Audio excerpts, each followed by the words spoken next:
नमः शिवाय। हर हर महादेव मित्रों, कैसे हैं आप सब। शिव शक्तोम चैनल पे आप सबका हार्दिक स्वागत है। यदि चैनल पे नए हैं तो विनम्रता से निवेदन करूंगा कि चैनल को सब्सक्राइब कर लें ताकि हमारे द्वारा कोई भी वीडियो बनाई सबसे पहले आपको प्राप्त हो। वीडियो में दिखाई जाने वाली जानकारी यदि आपको अच्छी लगे तो ज़रूर लाइक करें, शेयर करें, सब्सक्राइब करें। चैनल को सब्सक्राइब करेंगे तो चैनल पे और भी बहुत सारी ज्ञानवर्धक वीडियोज़ हैं, उनका भी लाभ आप लोग उठा सकते हैं। मित्रों, आज बात कर रहे हैं उनके बारे में जिनका पूजन सबसे पहले किया जाता है। वक्रतुंड महाकाय सूर्यकोटि समप्रभा निर्विघ्नं कुरु मे देव सर्वकार्येषु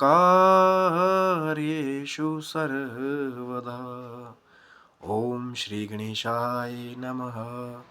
ओम गं गणपतये नमः। जी हाँ मित्रों, बात कर रहे हैं गणेश जी की। गणेश जी के बहुत सारे किस्से मशहूर हैं।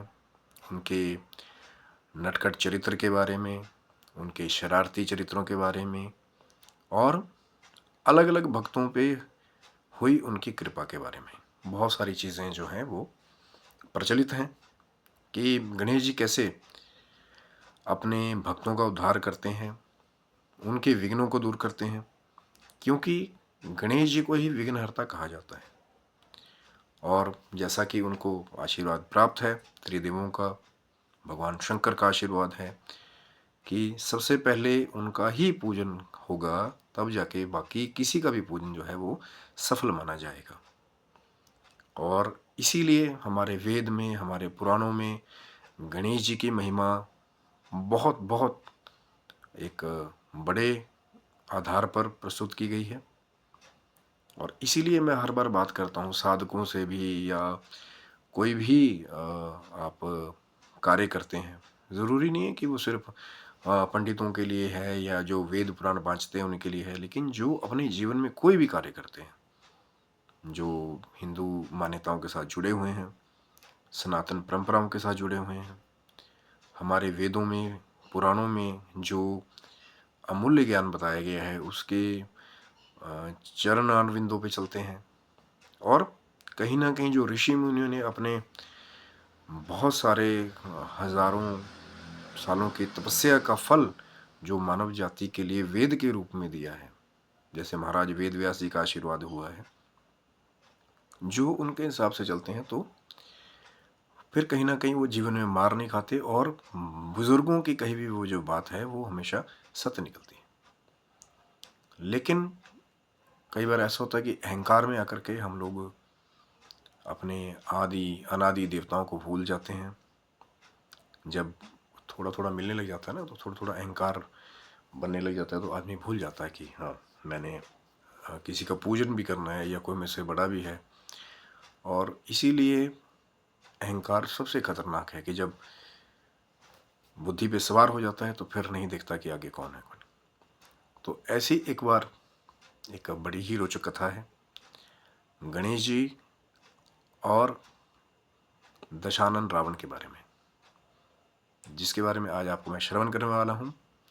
और संकुष्टि चतुर्थी के इस पर्व पे जो लोग व्रत भी करते हैं, गणेश जी की कृपा के लाभ पात्र बन जाते हैं, तो उनके लिए तो और ज़्यादा फलदायी हो जाता है कि जब चतुर्थी जो चौथ आती है, जैसे मैंने आपको पहले बताया था कि 15 दिन जो शुक्ल पक्ष के होते हैं पूर्णिमा तक, 15 दिन कृष्ण पक्ष के होते हैं 15, और प्रत्येक 15 दिनों में चौथ आती है, जैसे प्रतिपदा, दूसरी तिथि, तीसरी, फिर चौथ। तो चतुर्थी को ही गणेश जी, चतुर्थी तिथि के अधिपति गणेश जी को ही माना जाता है। और आज उन्हीं गणेश जी की एक बड़ी रोचक कथा सुनाने वाला हूँ। तो बहुत जिन्होंने व्रत नहीं भी किया है वो भी जो इस कथा का है वो लाभ ले सकते हैं इस विवरण का। तो एक बार कहते हैं कि जैसा कि मैंने बात की कि अहंकार सबसे खतरनाक होता है। अब रावण जो था वो शक्तिवान था, ज्ञानवान भी था, और कहीं ना कहीं रावण के अंदर हर एक स्पर्धा में आगे निकलने की एक अलग ही प्रबल इच्छा रहती थी, और जहाँ भी रावण का मन करता था वहाँ वो अपना आधिपत्य अपने बल पे, अपने ज्ञान के दम पे उसको स्थापित कर लेता था, क्योंकि उसे ये पता होता था कि कहाँ कहाँ कैसे कैसे क्या करना है। और भगवान शिव जी की भक्ति की कृपा का लाभ तो पूरा ले ही रहे थे। लेकिन कहते हैं कि एक बार रावण ने जब सभी देवी देवताओं पे, नाग किन्नर जातियों पे, यक्षों पे, गंधर्वों पे, सब पे अपना आधिपत्य स्थापित कर लिया, तो रावण का अहंकार जो है वो ऐसा हो गया कि जहाँ उसका दिल करता फिर सबके साथ वो एक तरह से बैर लिया करता था कि है कोई मेरे बराबर का जो आके मुझसे टक्कर ले, है कोई मेरे समान सामर्थ्यशाली। क्योंकि रावण को मज़ा ही इस चीज़ में आता था कि अपने बल पे जो भी प्रतिद्वंदी सामने आए उसको जीत लेने का बड़ा रावण को एक घमंड हो गया था, अहंकार हो गया था। और बहुत बार रावण ने अपनी जो मर्यादाएं हैं उसको पार किया था। तो कहते हैं एक बार जब सभी देवी देवताओं पे अपना आधिपत्य स्थापित कर लिया रावण ने, तो एक बार किसी नदी के किनारे बाली जी, जी हाँ ये वही बाली हैं जिनको छुप करके श्री रामचंद्र जी ने तीर मारा था। और वो बाली, पहले ऐसा होता था कि ऋषि मुनि और जो हमारे जैसे कि कोई भी सनातनी जो वैदिक ज्ञान को मानने वाले थे, उस मैंने बूढ़े बड़े बूढ़े थे, तो वो नदियों के पास जाके ही संध्या काल वंदन किया करते थे। अब तो संध्या पूजन मैं वही बार बार बात करता हूँ कि त्रिकाल संध्या की तो सिर्फ बातें रह गई हैं। चतुर्थी संध्या के बारे में तो कोई कोई बिरला संत उसको करता है। मध्य रात्रि वाली संध्या, चैनल को सब्सक्राइब रखिए, चैनल पे पहले भी वीडियो है। और अगर आपका प्रेम मिलेगा या तो फिर वो जो चौथी संध्या मध्य रात्रि पे, उस पर डिटेल में वीडियो बनाने की कोशिश रहेगी, तो चैनल को सब्सक्राइब रखिए। हो सकता है वीडियो बहुत जल्दी आ जाए कि कौन सी होती है चौथी संध्या और क्या लाभ है उसके करने के। तो संध्या पूजन कर रहे थे बाली जी नदी के तट के किनारे खड़े होकर के, या कई बार बैठ करके आसन लगा के करते थे जो हमारे पुराने बुजुर्ग होते थे। तो दूर से रावण ने जब देखा तो रावण को, अब बाली भी जो है वो बड़े बलिष्ठ थे, तो शरीर के जिसके पास शक्ति होती है तो शारीरिक भी कद काठी कई लोगों की बड़ी मजबूत होती है, देखते ही पता लगता है कि हाँ भैया पहलवान टाइप कुछ है इनके पास। और तो जब बाली संध्या वंदन कर रहे थे तो रावण ने वहाँ जाकर के बाली को पीछे से पकड़ने की कोशिश की। अब होता था ना कई बार आप कोई साधना कर रहे हो और कोई आकर के पीछे से आपको टोक दे या आपकी उस साधना में विघ्न पैदा कर दे। और बाली तो पहले ही बलशाली था, क्योंकि सूर्य से उत्पन्न बताया जाता है सुग्रीव जी को, बाली जी को। और बाली को तो ये भी वरदान था कि जो कोई बाली के समक्ष आ जाए तो उसका आधा बल जो है वो बाली के अंदर आ जाता था। पर आज मैं उसके बारे में, थोड़ी चर्चा लंबी है, तभी तो मैं कहता हूँ कि चैनल को सब्सक्राइब रखिए, ताकि हर एक पैर पे जैसे धीरे धीरे करके वीडियोस जो है वो आप तक जो प्रश्न उठ रहे हैं उसके आएंगे या आने वाले होंगे। तो चैनल को सब्सक्राइब रखिए। आज सिर्फ बात करें सिर्फ रावण और बाली के बीच में जो हुआ, जिसकी वजह से गणेश जी की एंट्री हुई। तो बाली को जब पीछे से पकड़ने लगा रावण, तो बाली ने अपनी कांख में, ये जो हमारी कांख बोलते हैं इसको, इसमें क्योंकि बाली तो बलशाली था ही, रावण को फंसा लिया। अब कहते हैं कि बहुत सारे संतों के द्वारा ये मत है कि 6 महीने तक बाली अपनी कांख में ही फंसा करके रावण को घूमता रहा, या जितना भी समय हुआ होगा वहाँ पे।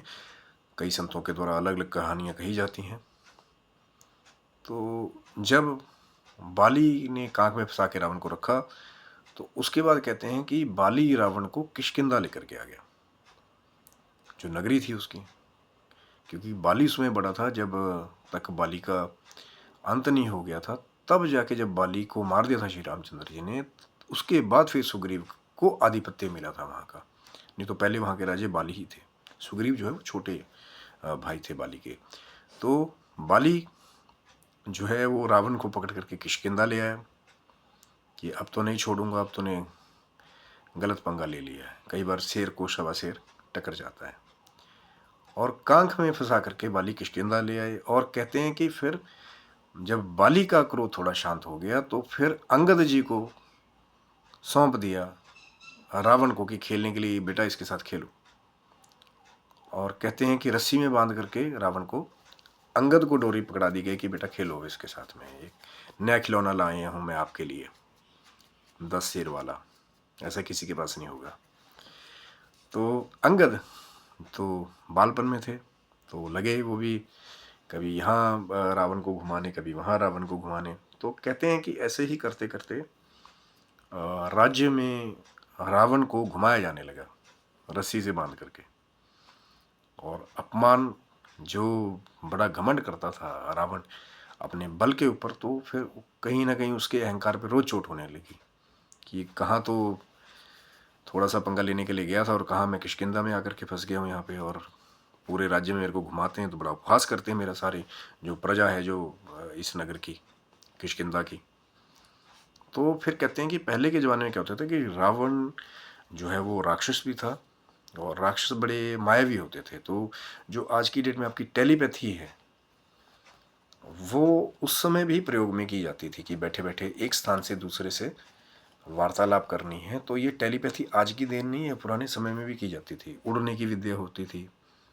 रामायण में भी बहुत वर्णन है कि जब विभीषण उड़ करके रामचंद्र जी के शिविर में पहुंचा था आकाश मार्ग से, और पुष्पक विमान जो बिना किसी फ्यूल टैंक के उड़ता था उस समय, तो टेलीपैथी भी होती थी। तो रावण ने क्या किया कि अपने मामा और कहीं कहीं लोग कहते हैं कि अपने दादा पुलत्स्य जी को, क्योंकि रावण जो था वो पुलत्स्य वंश से था, तो अपने दादा को याद किया क्योंकि रावण के पिता विशर्वा जी थे। विशर्वा जी के पिता जो है वो पुलत्स्य वंश से थे, तो पुलत्स्य जी को याद किया।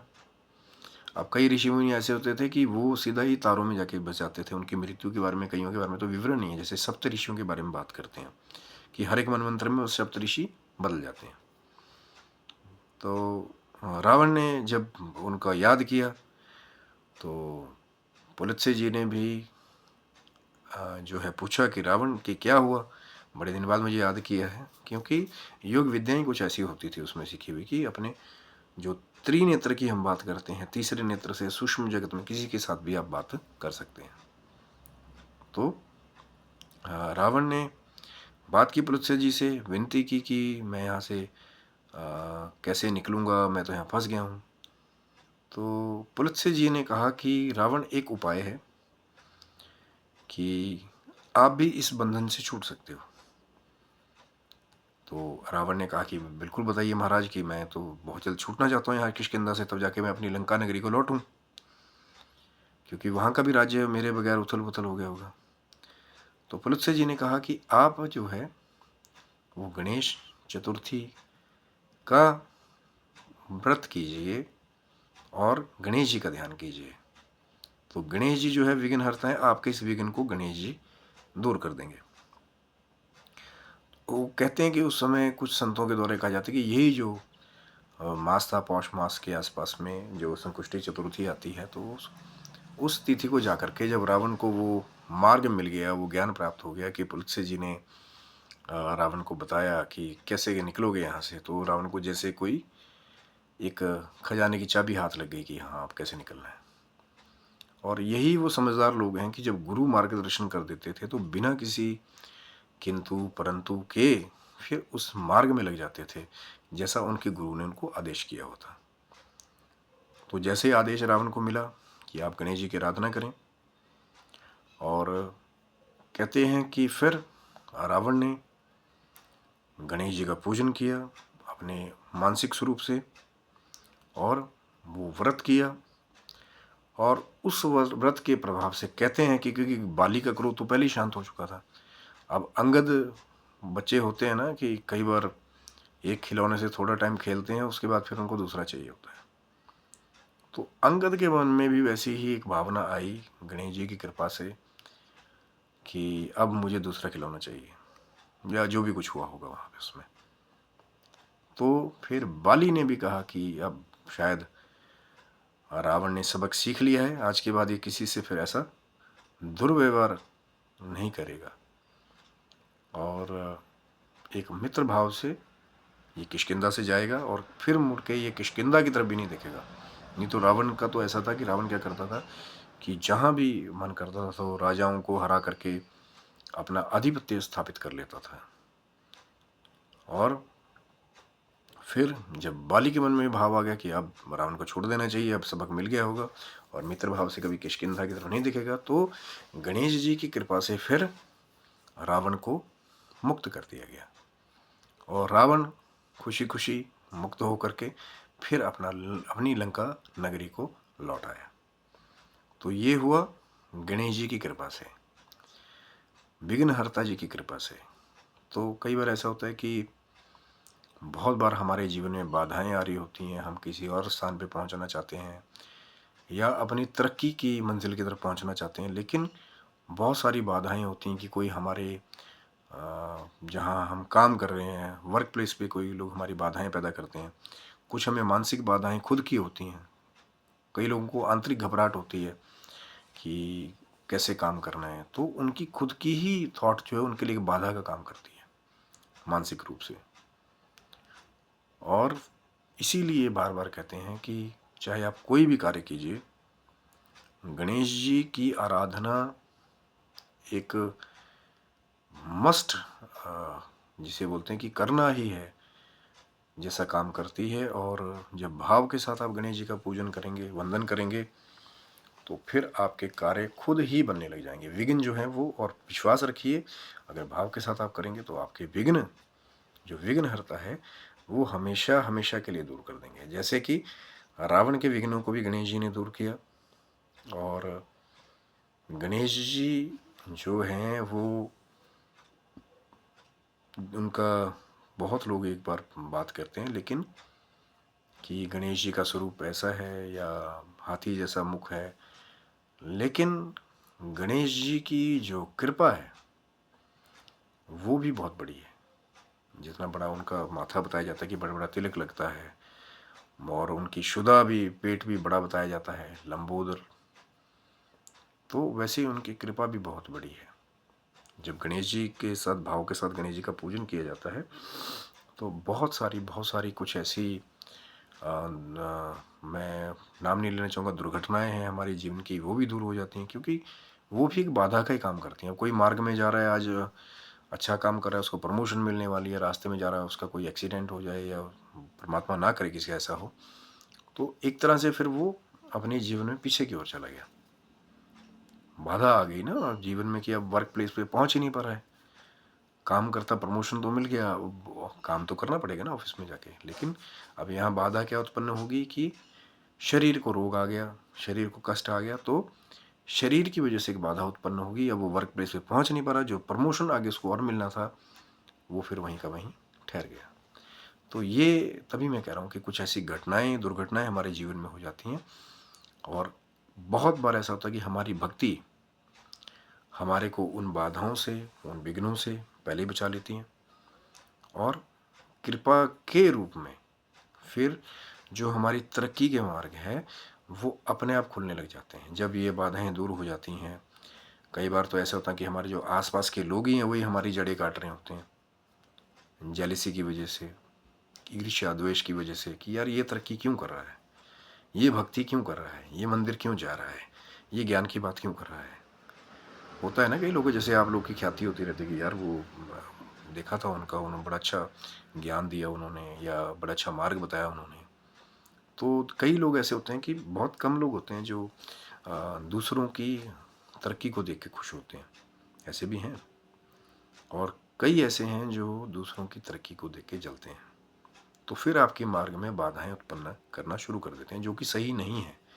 क्योंकि ये प्रकृति है, जैसा आप देंगे वैसे ही आपको मिलेगा। किसी दूसरे के लिए आज गड्ढा खोद रहे हैं तो कल को गड्ढा फिर आपके लिए मिलेगा।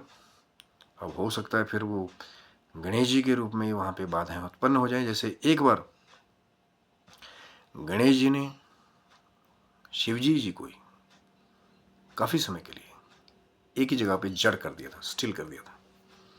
तो वो कथा चैनल को सब्सक्राइब रखिएगा। हो सकता है अगली बार वीडियो में उसके बारे में चर्चा करेंगे कि कैसे गणेश जी ने स्वयं भगवान भोलेनाथ जी को ही एक ही जगह पे काफ़ी समय तक जड़ कर दिया था और कैसे फिर बाद में जा कर के फिर भोलेनाथ जो है उस चीज़ से, उस सिचुएशन से बाहर आए।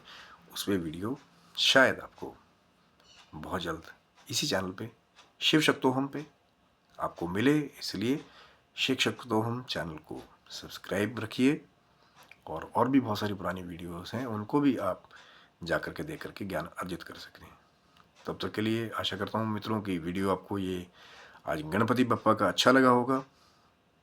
तो ज़रूर लाइक करें, शेयर करें और चैनल को सब्सक्राइब रखिए। और गणपति बप्पा के चरणों में यही अरदास है कि वो आपको स्वस्थ रखे, मस्त रखे, आपका पूरा परिवार जो है खुशियों से, सुखों से भरा रहे और आप अपने जीवन की भौतिक और आध्यात्मिक उन्नति की ओर हमेशा अग्रसर होते रहें। तब तक के लिए हर हर महादेव, जय माता दी।